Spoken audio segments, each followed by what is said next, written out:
हरे कृष्णा, राधे राधे। स्वागत है आपका कन्हैया स्टोरी की आध्यात्मिक यात्रा में। ओम नमो भगवते वासुदेवाय नमः। फ्रेंड्स, मार्गशीर्ष माह चल रहा है और मार्गशीर्ष माह भगवान विष्णु जी को समर्पित है और भगवान विष्णु जी की पूजा महालक्ष्मी जी की पूजा के बिना अधूरी है। इसीलिए मार्गशीर्ष माह के गुरुवार को महालक्ष्मी माता का व्रत रखा जाता है एवं व्रत कथा सुनी जाती है। तो आइए सुनते हैं महालक्ष्मी व्रत की कथा। भारतवर्ष के सौराष्ट्र देश में द्वापर युग की यह कहानी है। सौराष्ट्र में उस समय भद्रश्रवा नाम के राजा थे। वे बड़े पराक्रमी राजा थे। 4 वेद, 6 शास्त्र, 18 पुराणों का उन्हें ज्ञान था। उनकी रानी का नाम सुरत चंद्रिका था। रानी दिखने में सुंदर और सुलक्षणा थी तथा पतिव्रता थी। उन दोनों को 7 पुत्र तथा उसके बाद एक कन्या का वरदान मिला था। कन्या का नाम श्यामबाला था। एक बार महालक्ष्मी जी के मन में आया कि जाकर उस राजा के राजभवन में रहे।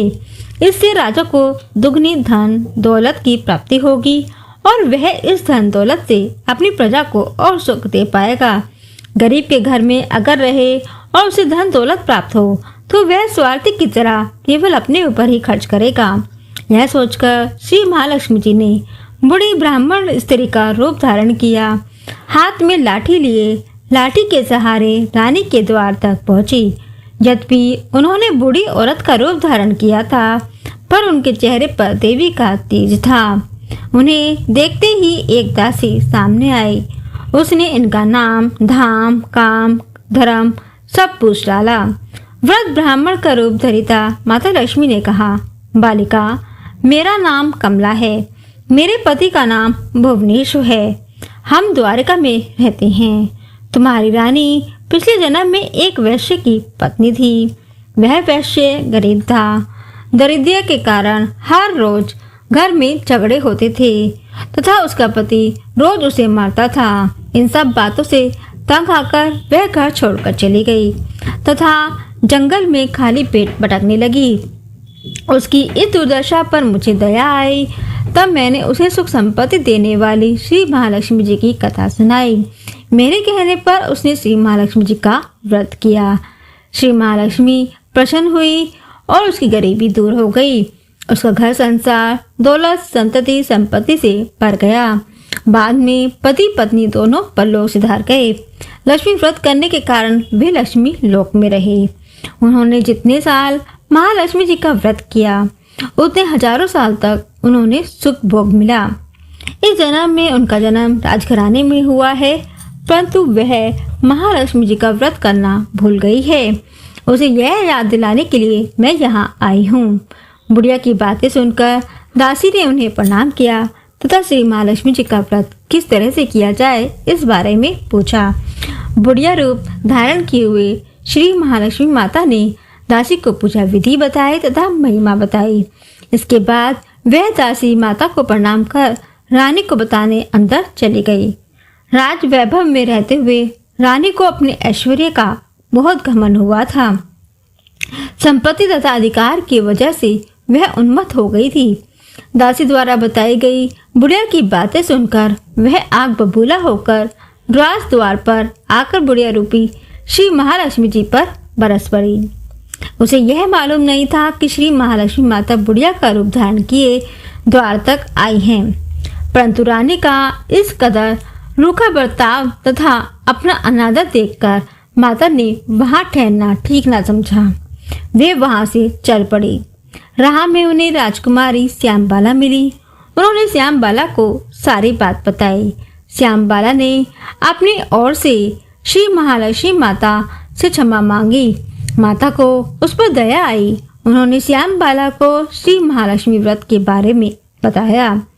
उस दिन मार्गशीर्ष माह का पहला गुरुवार था। श्यामबाला ने प्रथम परम श्रद्धा से श्री महालक्ष्मी जी का व्रत रखा। फलस्वरूप राजा सिद्धेश्वर के पुत्र सुपुत्र मालाधार से उसका विवाह हुआ। वह धन दौलत ऐश्वर्य वैभव से मालामाल हो गई। पति के साथ ससुराल में आनंद से दिन बिताने लगी। इधर श्री महालक्ष्मी जी का रानी पर प्रकोप था। फलस्वरूप राजा भद्रवा का राज्य एवं राज कारोबार नष्ट हो गया। यहाँ तक कि खाने के डाले पड़ गए। ऐसी हालत में एक दिन रानी ने राजा से निवेदन किया, हमारा दामाद इतना बड़ा राजा है, धनवान है, ऐश्वर्यशील है, क्यों ना उसके पास जाया जाए, अपना हाल उसे बताएं, वह जरूर हमारी मदद करेगा। इस बात पर राजा भद्रवा दामाद के पास रवाना हुए। राज्य में पहुंचकर एक तालाब के किनारे थोड़ी देर विश्राम लेने के लिए ठहरे। तालाब से पानी लेने आते जाते दासियों ने उन्हें देखा। उन्होंने विनम्रता से उनकी पूछताछ की। जब उन्हें यह मालूम हुआ कि वे रानी श्यामबाला के पिता हैं, तो दौड़ते हुए जाकर उन्होंने रानी को सारी बात बताई। रानी ने दासी के हाथ राज परिधान बेचकर बड़े ठाट से उनका स्वागत तथा आदर सत्कार किया, खान पान कराया। जब वे लौटने लगे तो सोने की मोहरों से भरा घड़ा दिया। राजा भद्रश्रवा जब वापस लौटे तो उन्हें देखकर रानी सूरज चंद्रिका खुश हुई। उन्होंने सोनों की मोहरों से भरे घड़े का मुंह खोला, पर है भगवान, घड़े में धन के बदले कोयले मिले। यह सब श्री महालक्ष्मी जी के प्रकोप से हुआ। इस प्रकार दुर्दशा में और कई दिन बीत गए। इस बार रानी स्वयं अपनी कन्या के पास गई। वह दिन अगन माह का अंतिम गुरुवार था। बाला ने श्री महालक्ष्मी जी का व्रत किया, पूजा की, अपनी माता से भी व्रत करवाया। इसके बाद रानी अपने घर आई। श्री महालक्ष्मी जी का व्रत रखने पर उसे फिर से अपना राजपाट, धन दौलत, ऐश्वर्य प्राप्त हुआ। वह फिर से सुख शांति आनंद में जीवन बिताने लगी। कुछ दिनों बाद राजकन्या श्यामबाला अपने पिता के घर आई। उसे अपने घर देखकर सूरज चंद्रिका को पुरानी बातें याद आ गई। यहाँ की श्यामबाला ने अपने पिता को सोने घड़ा भरकर कोयला दिया था और उसे तो कुछ भी नहीं दिया था। इसी कारण श्यामबाला को पिता के घर आने पर उसका कोई आतिथ्य नहीं हुआ, बल्कि अनादर हुआ। परंतु उसने इस बात का बुरा नहीं माना। अपने घर लौटते समय उसने पिता के घर से थोड़ा नमक ले लिया। आपने घर लौटने पर उसके पति ने पूछा, आप मायके से क्या लाई हो? इस पर उसने जवाब दिया कि वहाँ का सार लाई हूँ। पति ने पूछा, इसका मतलब क्या है? श्यामबाला ने कहा, थोड़ा धीरज रखिए, सब मालूम हो जाएगा। उस दिन श्यामबाला ने सारा भोजन नमक डाले बिना बनाया और परोसा। पति ने खाना चखा। सारा खाना नमक बिना था, इसलिए स्वाद न आया। फिर श्यामबाला ने थाली में नमक डाला, इससे सारा भोजन स्वादिष्ट लगने लगा। श्यामबाला ने पति से कहा, यही है मायके से लाया हुआ सार। पति को उसकी बात सही लगी। फिर वह दोनों हंसी मजाक करते हुए भोजन करने लगे।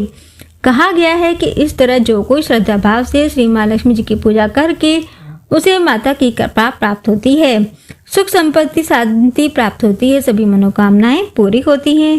परंतु यह सब प्राप्त होने पर माता की पूजा को भूलना नहीं चाहिए। हर गुरुवार को व्रत पाठ अवश्य करना चाहिए। इस तरह श्री महालक्ष्मी जी की महिमा भक्तों की मनोकामनाएं पूरी करती हैं। जय माता दी।